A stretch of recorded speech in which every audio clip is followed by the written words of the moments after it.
Yang pertama kali mencuri perhatian tentu saja adalah lampu-lampu kota. Jalanan yang terang, turis yang berjalan santai, tuk-tuk yang mondar-mandir melintasi kota, perempuan dengan celana pendek, bar yang penuh pengunjung, sampai aktivitas yang masih ramai hingga larut malam. Buat banyak orang, begitulah gambaran Kamboja. Sebuah destinasi eksotis, murah, ramai, penuh warna, dan seolah menjadi versi Asia dari kebebasan malam hari. Tapi begitu kita keluar beberapa blok dari kawasan yang terang itu, suasananya bisa berubah total. Lumpur, tumpukan sampah, lingkungan yang infrastrukturnya seperti tertinggal jauh dari perkembangan zaman, serta orang-orang yang tetap menjalani hidup meskipun kotanya belum mampu mengikuti kebutuhan mereka. Kamboja yang memikat para wisatawan ternyata tidak selalu sama dengan Kamboja yang harus menghadapi kerasnya kehidupan sehari-hari. Ketika satu bagian kota terlihat gemerlap di hadapan dunia, bagian lainnya masih berusaha bertahan dan menata kehidupan jauh dari sorotan kamera. Dan dari sinilah muncul satu pertanyaan, realitas mana yang sebenarnya menggambarkan negara ini? Apakah yang menarik perhatian orang asing, atau justru kehidupan yang hampir tidak pernah direkam? Hari ini kita akan melihat keduanya, kehidupan malam Phnom Penh yang begitu aktif, jalan-jalan modern, perempuan, keramaian, dunia pariwisata, sekaligus sisi lain yang jarang sekali muncul dalam video-video wisata. Karena Kamboja bukan cuma soal lampu kota, dan bukan juga sekadar jalan berlumpur. Negara ini punya dua realitas yang berjalan berdampingan, dan memahami keduanya bisa benar-benar mengubah cara kamu melihat tempat ini. Konten seperti ini mungkin gak akan disukai semua orang. Jadi sebelum lanjut, jangan lupa kasih like dan tulis komentar supaya video ini bisa menjangkau lebih banyak penonton. Begitu matahari tenggelam, lampu-lampu kota langsung mengambil alih suasana. Phnom Penh seakan menjanti ritmenya dalam waktu singkat. Jalan-jalan yang paling dikenal di ibu kota mulai dipenuhi turis yang berjalan santai tanpa terburu-buru. Tuk-tuk melintas silih berganti, suara mesin terdengar dari berbagai arah, sementara musik dari dalam bar ikut keluar lewat pintu-pintu yang terbuka. Semuanya terasa terus bergerak, ramai, dan penuh energi. Di beberapa kawasan tertentu, suasananya memang jelas dibuat untuk para wisatawan asing. Bangunan dengan lampu warna-warni, papan nama berbahasa Inggris, restoran yang menyesuaikan menu untuk pengunjung luar negeri. Tempat-tempat pijat juga berdiri berjejer di sepanjang jalan. Perempuan dengan celana pendek, rok pendek, sepatu hak rendah atau sandal sederhana terlihat berjalan di trotoar atau duduk di dekat pintu masuk sambil memperhatikan orang-orang yang lewat. Tidak ada teriakan berlebihan dan tidak terlihat adanya pendekatan yang terlalu memaksa. Kontak mata memang terjadi, tetapi suasananya terasa lebih tenang dibandingkan beberapa destinasi Asia lain yang terkenal dengan kehidupan malamnya. Dibandingkan kawasan tertentu di Thailand misalnya, perilakunya terlihat lebih kalem dan tidak terlalu mengganggu. Para perempuan tersebut tidak menarik lengan orang yang lewat dan tidak menghalangi jalan. Mereka lebih banyak menunggu, ngobrol satu sama lain, memperhatikan, lalu melihat siapa saja yang datang. Aktivitas malam seperti ini hidup berdampingan dengan berbagai kegiatan lain di kawasan yang sama. Di dekat mereka, ada ibu-ibu yang menjual makanan menggunakan gerobak sederhana. Para pedagang sibuk menata lapak kecil mereka, sementara para pengemudi menawarkan jasa transportasi menggunakan tuk-tuk. Semuanya bercampur menjadi satu suasana kota yang cukup unik. Hal lain yang cukup mencolok adalah hampir tidak terlihat anak-anak di kawasan ini ketika malam sudah larut. Suasananya terasa lebih dewasa, lebih turistik, dan memang terlihat ditujukan kepada orang-orang yang datang dari luar negeri. Turis asing yang usianya lebih tua terlihat berjalan santai, keluar masuk bar, lalu duduk menikmati suasana di meja-meja yang berada di pinggir jalan. Para backpacker muda juga sesekali terlihat, tetapi pengunjung yang paling dominan adalah laki-laki yang memang datang untuk mencari suasana malam seperti ini. Jalanan terasa terang, hidup, dan hampir seperti sebuah pertunjukan. Ada kesan kebebasan malam ala Asia, ditambah harga yang relatif murah, dan udara yang tetap hangat. Buat sebagian wisatawan, inilah pengalaman yang dianggap mewakili Kamboja. Inilah Kamboja yang banyak orang datang untuk cari. Tapi tentu saja, Kamboja bukan cuma soal itu. Tapi begitu kamu menjauh beberapa blok dari kawasan wisata yang super ramai itu, suasananya perlahan berubah dengan cara yang cukup halus, tapi juga bikin kaget. Phnom Penh bukan cuma jalanan terang yang memang dibuat untuk wisatawan asing. Di luar kawasan tersebut, ada ibu kota yang tetap berjalan dengan kehidupannya sendiri. Jalan-jalan yang lebih lebar, gedung-gedung modern, pusat perbelanjaan yang tertata, sampai kafe-kafe yang lebih sering dipenuhi warga lokal. Kota ini mulai menunjukkan sisi yang jauh lebih natural dan gak terlalu dibuat-buat. Keluarga terlihat jalan-jalan malam di area yang lebih luas, terutama di sekitar tepian sungai. Pasangan duduk santai di bangku-bangku umum, sekelompok anak muda nongkrong sambil main HP, foto-foto, bercanda, dan ketawa bareng teman. Para perempuan juga terlihat mengenakan pakaian yang rapi, elegan, tapi tetap sederhana dan sopan. Mereka berjalan santai tanpa terlihat terburu-buru. Suasananya benar-benar beda dari kawasan kehidupan malam sebelumnya. Ini bukan tentang pekerjaan malam, melainkan kehidupan sehari-hari warga kota. Aktivitas perdagangan juga berjalan dengan ritmenya sendiri.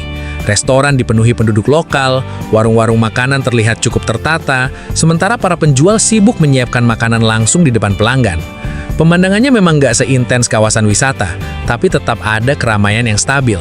Ada aktivitas, ada rutinitas, dan terasa banget kalau ini memang sebuah kota yang hidup. Hal lain yang menarik adalah cukup banyak perempuan yang bekerja di sektor formal. Mereka bisa ditemukan di toko-toko pusat perbelanjaan, bagian resepsionis hotel, kantor, kafe, dan berbagai tempat kerja lainnya. Mereka melayani pelanggan, mengatur pekerjaan, ngobrol dengan pengunjung lokal maupun turis asing, dan menjalankan aktivitas seperti pekerja pada umumnya. Gambaran ini jelas berbeda dari kesan pertama yang muncul ketika melihat kehidupan malam Phnom Penh. Di sini, kita melihat Phnom Penh yang lebih seimbang, lebih urban, dan jauh lebih menyatu dengan kehidupan masyarakatnya sendiri. Di beberapa kawasan, pencahayaan jalan cukup terang. Jalan-jalan utama memiliki rambu yang jelas, sementara lalu lintasnya memang padat, tetapi masih berjalan dengan cukup teratur. Tentu saja, Phnom Penh bukanlah kota besar Eropa dengan segala fasilitas super lengkapnya. Tapi di sisi lain, kota ini juga nggak bisa disederhanakan sebagai gambaran negara yang sepenuhnya berantakan. Ketimpangan memang terlihat jelas, tetapi proses pembangunan dan modernisasi juga terus berlangsung. Dan justru dari sinilah muncul sisi lain yang bikin kita nggak bisa mengambil kesimpulan secara buru-buru. Karena Phnom Penh bukan cuma kawasan wisata yang ramai dan penuh lampu. Ada kehidupan kota yang terus berjalan jauh dari suasana malam tersebut. Namun, kamu nggak perlu pergi terlalu jauh untuk melihat lapisan kehidupan yang berbeda lagi. Cukup keluar beberapa kilometer dari kawasan pusat, dan perubahan suasananya mulai terasa. Lampu jalan semakin sedikit, permukaan aspal mulai berubah menjadi jalan yang nggak rata, dan ketika hujan turun, lumpur bisa dengan mudah menggenang di berbagai tempat. Ini bukan kawasan yang biasa masuk dalam video wisata. Ini adalah bagian kota yang lebih jauh dari pusat pariwisata. Tempat kondisi infrastrukturnya memang lebih terbatas. Sampah juga lebih sering terlihat di jalan-jalan kecil. Kabel listrik bergelantungan dan saling menyilang di atas kepala, seperti benang yang kusut. Rumah-rumah sederhana berdiri rapat satu sama lain, dan banyak di antaranya punya usaha kecil di bagian depan rumah. Tapi jangan salah, suasananya bukan seperti kota yang sedang mengalami kehancuran. Yang terlihat justru adalah ketimpangan perkotaan yang cukup nyata. Perbedaan antara kawasan pusat dan lingkungan yang lebih jauh memang gampang banget terlihat. Meski begitu, aktivitas warga tetap berjalan seperti biasa. Motor terus melintas hampir sepanjang waktu. Pasar-pasar kecil sudah mulai ramai sejak pagi. Ada orang yang menjual buah, daging, pakaian, sampai berbagai perlengkapan rumah tangga. Anak-anak berjalan bersama orang tua mereka pada siang hari. Orang dewasa tetap bekerja seperti biasanya. Bengkel-bengkel masih buka, pasar sederhana tetap beroperasi, dan para pedagang sibuk menyusun barang dagangan mereka di atas meja-meja seadanya. Aktivitasnya tetap ada hampir sepanjang hari. Saat hujan turun, keterbatasan infrastruktur semakin kelihatan. Air bercampur dengan tanah dan berubah menjadi jalur berlumpur yang cukup susah dilewati. Tapi masyarakat tetap keluar, tetap berbelanja, tetap menjual barang, dan tetap menjalani aktivitas seperti biasanya. Kota ini terus bergerak dengan segala kondisi yang dimilikinya. Kontras yang muncul secara emosional memang sulit diabaikan. Tapi ini bukan cerita yang sengaja dibuat dramatis. Ini lebih kepada gambaran langsung tentang bagaimana kehidupan berjalan. Di saat satu bagian ibu kota terlihat gemerlap dan menarik perhatian wisatawan asing, bagian lainnya tetap menjalani kehidupan dengan kondisi yang jauh lebih sederhana. Kamboja tetap berusaha berkembang meskipun harus mengandalkan sumber daya yang jauh lebih terbatas. Jadi ini bukan cerita tentang sebuah tempat yang sepenuhnya ditinggalkan atau dibiarkan begitu saja. Ini lebih kepada gambaran kehidupan yang memang berbeda dari kawasan pusat kota. Inilah Kamboja yang cukup jarang muncul dalam video-video promosi wisata. Bukan karena sengaja disembunyikan, tetapi karena memang tidak masuk dalam rute wisata standar yang biasanya dikunjungi turis. Dan ketika kamu melihat kedua sisi tersebut secara berdampingan, pertanyaan di awal tadi terasa semakin kuat. Saat satu bagian kota terlihat gemerlap dan maju, bagian lainnya masih terus berusaha mengejar perkembangan dengan kemampuan yang ada. Setelah melihat kedua sisi kehidupan tersebut, muncul satu pertanyaan yang lebih praktis. Sebenarnya, berapa sih biaya yang dibutuhkan untuk hidup di Kamboja? Karena yang bikin banyak orang asing tertarik datang ke sini bukan cuma cuacanya atau kehidupan malamnya yang ramai, tetapi juga soal biaya hidup. Saat ini, rata-rata gaji bulanan di negara ini berada di kisaran 300 sampai 400 dolar per bulan, tergantung wilayah dan jenis pekerjaan yang dijalani. Di kawasan perkotaan seperti Phnom Penh, beberapa bidang pekerjaan bisa memberikan penghasilan sedikit lebih tinggi, terutama pekerjaan yang berkaitan dengan sektor pariwisata dan perusahaan asing. Meski begitu, jumlah tersebut masih tergolong rendah jika dibandingkan dengan standar kehidupan di negara-negara Eropa. Untuk menyewa apartemen sederhana di ibu kota, biayanya biasanya berada di kisaran 200 sampai 400 dolar per bulan, tergantung lokasi dan kondisi tempat tinggalnya. Kalau kamu tinggal agak jauh dari pusat kota, harga sewanya bisa lebih murah. Tapi kalau memilih kawasan yang lebih tertata, modern, dan punya fasilitas lebih lengkap, tentu harganya juga ikut naik. Untuk makan di restoran lokal dengan menu sederhana, kamu mungkin hanya perlu mengeluarkan sekitar 2-5 dolar. Kalau memilih makanan kaki lima, harganya bahkan bisa lebih murah lagi. Belanja kebutuhan sehari-hari di supermarket juga relatif terjangkau, terutama kalau kamu membeli produk-produk lokal. Kalau dibandingkan dengan negara-negara Eropa atau bahkan beberapa kota besar di Brazil, biaya hidup di Kamboja memang jauh lebih rendah. Dan inilah salah satu alasan utama kenapa banyak orang asing tertarik tinggal di sini. Ada pensiunan, pekerja remote, sampai pengusaha kecil yang memilih menetap karena uang yang mereka punya bisa digunakan lebih lama dan terasa lebih bernilai. Negara ini memang relatif murah, tetapi murah bukan berarti semuanya gampang. Biaya yang rendah tetap datang bersama sejumlah tantangan. Infrastruktur di beberapa kawasan masih belum merata. Sistem pelayanan publik masih terus berkembang. Perbedaan antara lingkungan modern dengan kawasan yang minim investasi juga terlihat cukup jelas. Jadi, Kamboja memang bisa menjadi negara yang murah untuk ditinggali, tetapi kamu tetap harus mampu beradaptasi dengan kondisi setempat. Negara ini menawarkan banyak kemungkinan, tetapi pada saat yang sama, kamu juga harus memahami realitas kehidupan masyarakat lokal. Ini bukan tempat yang semuanya penuh kemewahan, tetapi juga bukan negara yang sedang berada dalam kondisi kehancuran.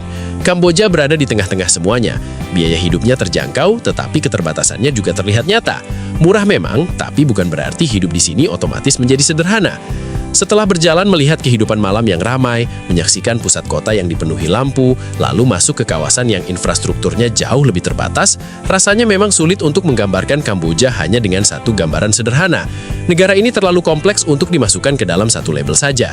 Banyak sekali kontras yang bisa langsung terlihat.